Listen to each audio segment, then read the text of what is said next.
People who claim to be citizens and nationals of the United States, see such persons defined in Title 8 U.S.C. Section 1101A22, are essentially requesting that all their rights be provided to them by the insurgent de facto state and federal governments over the creator and their societies, i.e., they are under civil or private law. Accordingly, this makes such citizens, U.S. citizens, subordinates or vassals in a feudal system. See the below definition that has been taken from the American Heritage Dictionary. A vassal is a person who held land from a feudal lord and received protection in return for homage and allegiance. A bondman, a slave, and a subordinate or dependent. The difference between the original system and the current one is that there was absence of homage and allegiance by the nationals of the several states. The men of each country in the Union were the real protection of the state. The allegiance due in the original system was to the nation, thus to its state or government. The political system that is established under the 14th Amendment of the United States Constitution is beseeching homage from its citizens.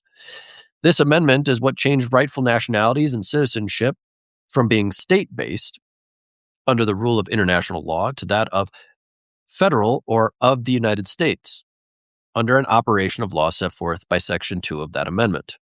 The residual sovereignty of each state in the Union that were not given or transferred to the United States of America in the original Constitution is usurped and transferred to the new United States and controlled under color of law.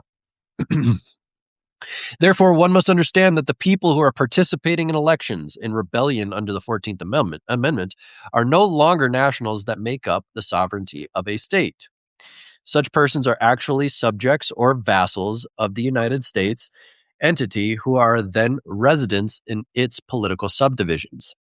Such persons are thusly dictated to by the United States and the state officers of which they live or reside in, as the amendment references.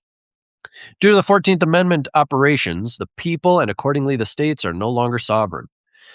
The United States assumes full sovereignty. It, acting as a king under the guise of democracy with the approval of its own citizens, or denizens, created under the amendment. In summary and review, the question is, are you an American national, aka a United States national? Have you knowingly given up your rights?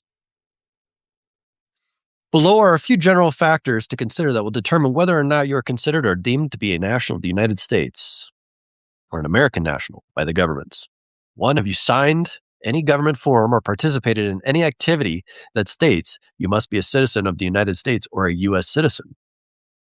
An example, voting in any or all state or federal elections, or sign any Social Security or other benefit or taxation form, e.g. a passport. 2, because only U.S. citizens can vote and under international doctrines of law, a child carries the nationality of his father. Did your father participate in any election in the United States in his lifetime? 3, do you only fly the flag of the United States and ignore your state flag? 4, do you refer to America as your country? These are just some generic or general factors that provide the presumption or may establish prima facie evidence that as a matter of fact and or law that you are indeed a United States national, and accordingly a United States citizen, i.e. a citizen and national of the United States.